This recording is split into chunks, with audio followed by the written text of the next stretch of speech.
Hey everyone, this is the Innovator's Mindset with Jayme Braida. There we go. Jayme. Excited to have Jayme here today. Pumped to have Jayme. I was just actually talking to her, and she has a really amazing story. And so, right off the bat, she has won more awards this year than I have ever won in my life. We're talking raffles. I've never won nothing. So you are the principal, Iowa State Principal of the Year, and also as NAESP Distinguished Principal. Is that correct? Yeah, National Distinguished Principal. Yeah, so amazing accolades. So Jayme has a really great story. We're gonna dive into it, and really a lot of authentic and vulnerable stuff. I don't know, and you gave your permission. I asked, can we talk about this stuff? Because like not everyone's comfortable talking about it, but I think it is really powerful story. But before we get into any of that, if you can just tell us a little bit about who you are, what you do today, and how you got there, I think that is a great place to start. Sure. So I am a busy mom. I have three children, ages 13, 16, and 19. So got one off to college. And yeah, aside from that, I just am chasing kids all day long. I have a building here that's K2, so I'm the principal of that building. And then I also have another center that I oversee, which is our preschool center. So, and on top of that, I'm the special ed director for our district. We're a small district in southern Iowa in the town of Sheraton. And before that, I started out as a fourth grade teacher, taught fourth and fifth Mhm. grade, also taught middle school for a year. Really thought I loved upper elementary until I became a K2 literacy instructional coach. Mm. Took that leap, knowing nothing about phonics, and learned so much and fell in love with foundational literacy. Started exploring the science of reading, all that good stuff. Right after that, I got my first principal job. So I led in a K-6 building, left the principalship for a year to be a leadership coach and consultant, and then was called back to Sheraton, Iowa. And I say called back because where I'm a principal at is the district that gave me my very first teaching job. Ah, that's so cool. So it's kind of come full circle. Yeah. So can I ask you, there's something when you're taking some of those specific roles, like I was a technology coach in my district, and then I eventually became a principal. And so, like, when I was a technology coach, the response to some of the things I said was very different when I was sharing about technology when I was a principal. And how is some of that experience, as a literacy coach? Because that is like a huge thing in our schools, as it should be right now, focusing on literacy. How has that kind of shaped some of the work that you do as a principal, and how has that like helped, lead your school right now? My year as a literacy instructional coach was instrumental because it gave me this passion for early literacy. And, as a K-6 teacher, having that degree doesn't necessarily make you a literacy expert. Hmm. And so many of my teachers, I've hired a lot of kindergarten teachers, they come out of college and their pre-service programs, and they don't know a lot about phonics and phonemic awareness and the science of reading and how to teach kids how to read. Hmm. Iowa has now passed a law that they have to start teaching that in their pre-service coursework, but it still doesn't prepare you for day one on the job. Hmm. And so I realized that when I stepped into that role as a literacy coach, having been a fourth and fifth grade teacher, and I didn't even teach phonics. I taught guided reading, I taught comprehension, these things that I felt were two separate things from what I had to do as a Hmm. K2 coach or what those teachers were doing. So anyway, I had a different lens then going into the principalship because I Yeah. could see the development of students, how they learn to read from kindergarten up through adolescence. So I brought that not only passion, but that knowledge and skill set into the principalship. So I really think it made me a much stronger instructional leader so I could support my teachers. And even today, um, our literacy scores, I came into a building where our literacy scores were very low, and we actually made so much growth this year. My kindergarten assessment scores were 96% proficient this winter. Love it. And they started out, it was the lowest class we've ever had. They started out at 47% when they came into kindergarten. A lot Hmm. of them didn't have preschool, and they're now at 96% proficient. So That it, and as you're sharing that too, like as someone who is known for my work on innovation, one of the things that I really have tried to get better at over the years is, as much as I talk about some of the aspirational things that we want to do with students, you really have to hit the foundational elements. And, I do talk a lot about the importance of kids having read and write. If you read any of Adam Grant's stuff, he talks about like that is the number one factor of people going into poverty, is that they don't actually have the ability to read and write, which is an amazing thing, but not necessarily surprising. You do limit your opportunities. And you talk about, I was listening to somebody talking about like, hey, employers, the number one thing they're looking for is like AI ready people. I'm like, not if they can't read and write. Like, so that is so foundational to all the work that I do. So I love that you have an emphasis on that. And before we were, kind of talking about some of the things that we discussed, you have a very powerful story about how you went into education. You talked about some of the negative impact that teachers have had on you, and some of the positive impact, and maybe not just on you, but as well as your family. Can you share a little bit about that story and kind of like what led you to some of the work that you're doing today, and why you're doing the work you are doing today, but how that was influenced when you were in school? Absolutely. Throughout all of my teaching, and even when I first went into the principalship, I didn't realize how much my story and those educators impacted me. And as I've got clearer and clearer about and made those connections between my childhood and those experiences to now, I can just see things so clearly, the meaning and the purpose that it's given me. And I can also see how my leadership, my ability to lead through challenges, my resilience, the joy that I have, that comes from this deep sense of purpose that I have. Um, and that wasn't always clear to me.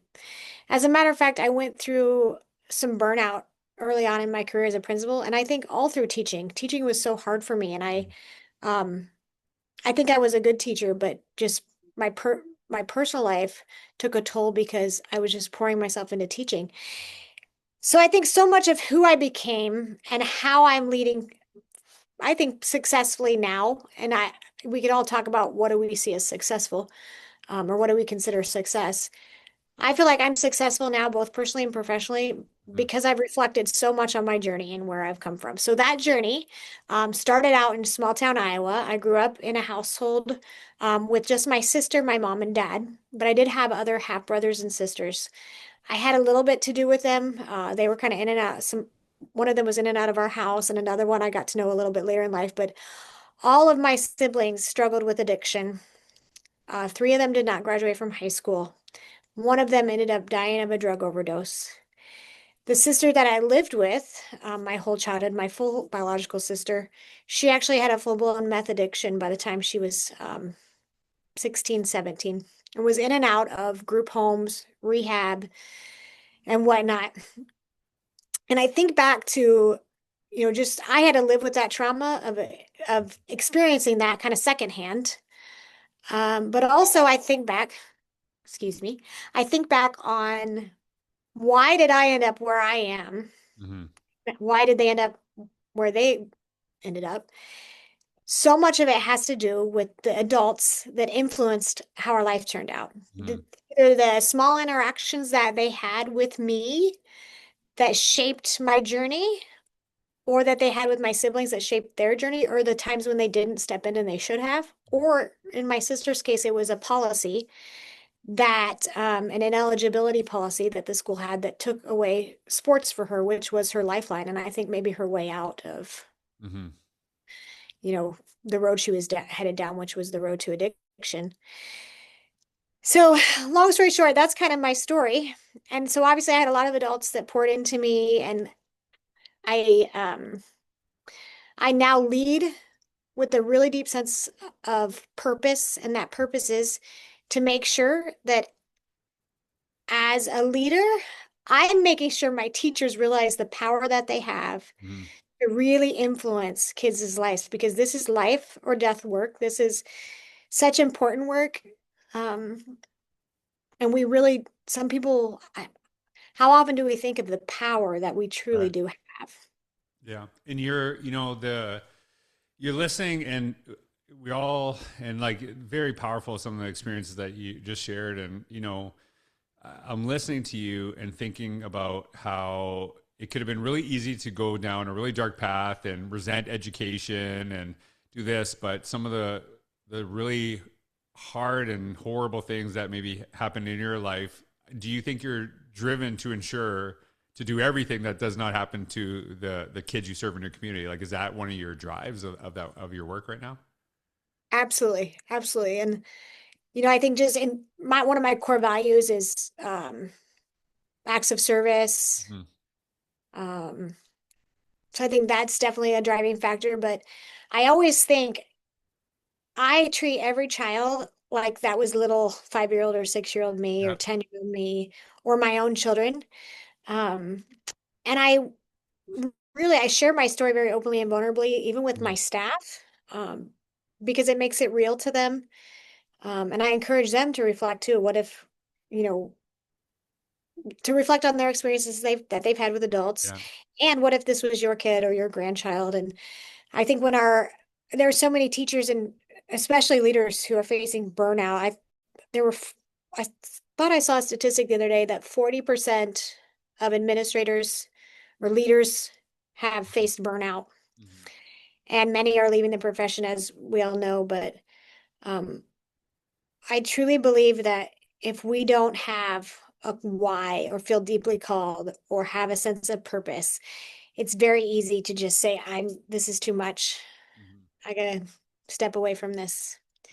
Yeah. So, And they, and I don't, I know you don't know me that well, and I don't know how much you know about my story, but I, one of my big focuses is sometimes the thing that we kind of see as a weakness in someone else can actually be leveraged as a strength. So, I've talked openly about, having depression in my life, and I don't say like suffer from depression. It's just part of who I am, but I do everything to make sure like I try to make other people, not feel what I feel. Right. And it's kind of like, I really think about that story is that you don't want people to go through what you did, and that, really drives you. And so leveraging something that's so hard is just a really powerful thing. And when you were talking before, you shared about taking some time off from burnout, and I asked you if it was okay to discuss this, and it really resonated with me because I got into a point where I took a leave, and again I've talked about this as well. I took a leave from my work in central office, and I didn't even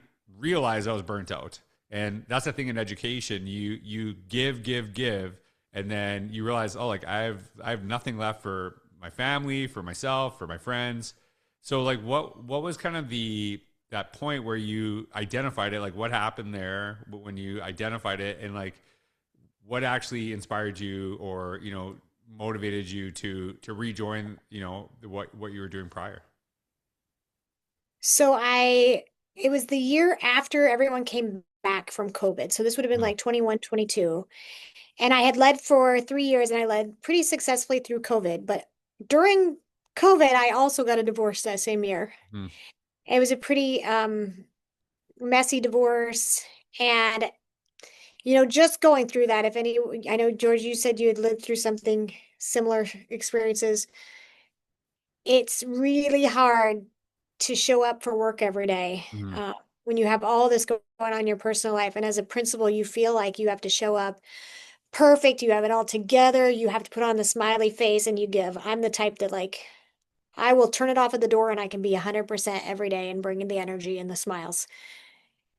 And so I did that for a good 2 years, just powered through and try thinking that was resilience. I just powered through. And I it wasn't that I was dropping the ball on things because I wasn't. I was leading what I thought fairly well. But what I was also doing was I was going home and I was falling asleep at like 6 o'clock at night. mm, And I think probably a deep depression going on. mm, I wasn't able to be a good mom for my kids during that time, and I think my kids recognize that. mm, And we still talk about it. Like it was just a tough time for our family. Um, and I was compulsively exercising and pouring myself into that. I was doing everything possible to mm, just power through. The better I can be, I'm going to make it through this, but never ever acknowledging like I am running myself mm, ragged here. And maybe not doing anything well. And so I also was getting to the point where I wasn't finding joy in the work. Hmm. I and I can tell you right now, like there's even on my worst days, there hasn't been a day in this school year where I haven't wanted to come to work because at the end of the day, I absolutely love my job. Hmm. Um, but I just didn't even want to come to work. I was like, I can't do this. And I knew like I needed a change of pace. So I started looking for jobs and whatnot. I took a job as a leadership consultant, which was great in two ways. I got to have a change of pace. Hmm. So I left the principalship, became a consultant, much different pace. I was able to actually have time Hmm. to take care of some of those things and breathe and go to the doctor and go see a counselor and go to my kids' stuff. And the second thing was maybe a result of having that time is I started to um, just be able to realize how burnout I absolutely was and find myself again, take care of my needs. And then along the way, I'm coaching principals and getting into all these rooms and just filling my bucket because I love to learn. So it was a great year. Um, and yeah, I was going to stay with that for a while, but I got this crazy call in August of the next year. I've been Hmm. doing that work for a year, which was from the very first school district that gave me my first teaching job. And they said they needed a principal. And something told me I had to go back. And here I am. I've been here for the last 4 years. So, And not only have you been there, you've won awards for the work that you're doing. So what an absolutely inspirational story. And I know, just talking to you a little bit, I know you really believe in how you connect with your students, how you connect with people. Um, but I think one thing that's really apparent in the work is that, especially in school administration, it's not just about the kids, it's the adults too. And there was a time I remember a staff member that I had was going through a really tough experience, and she was going through it, and I could tell. And I remember her saying like, "Hey, like, is there anything I can help you with?" And she says about some stuff that she's having in her personal life. I said, you should go home. Like, you should go home. And she's like, well, I'm not sick. I'm like, no, but you're not okay. And I remember saying that to her. I'm like, I'd rather you have you here 100% for 4 days than at 25% for five. So like, take the time. We got you. But like, if you don't do this right now, it's going to be worse for you. So I think it's really important that it's okay to, first of all, it's okay to like take a step back if you need it, because at the end of the day, your family needs you more than anything. You need you more than anything, but helping that too. So I wonder, like, how has that helped you with, the adults that you work with too, that experience? well, I want to ask you early in your career, before you experienced Hmm. some similar things, would you have had that same response? Or do you think living through your experiences, you developed an empathy or maybe a different perspective on Well, weirdly enough, that was before I took, and I think probably like you, I was doing everything for everyone else too. So I was like seeing stuff like, hey, you're having a hard time, you're having a hard time. And I was like, then it took me about, I think it was about 2 years later, it's like, oh, I'm actually having a hard time. Do you know what I mean? Like, Yeah. it was interesting. And I think that's, when you asked that question, I was like, no, actually, it wasn't that, because I was so focused on everyone else and taking care of everyone That, else. Yeah. absolutely. And you just made me think too. Yes, I had a little bit of a different perspective because I was like, we just got to work harder. We got to do Right. this. But I do feel the exact same way.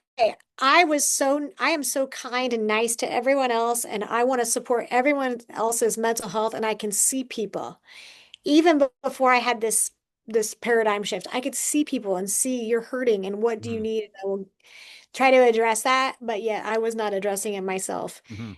But also as a principal, I have learned that if we don't model that, it doesn't matter if we say take time for yourself. It doesn't matter if we say take a day, take a mental health day, Right. but we never take a sick day.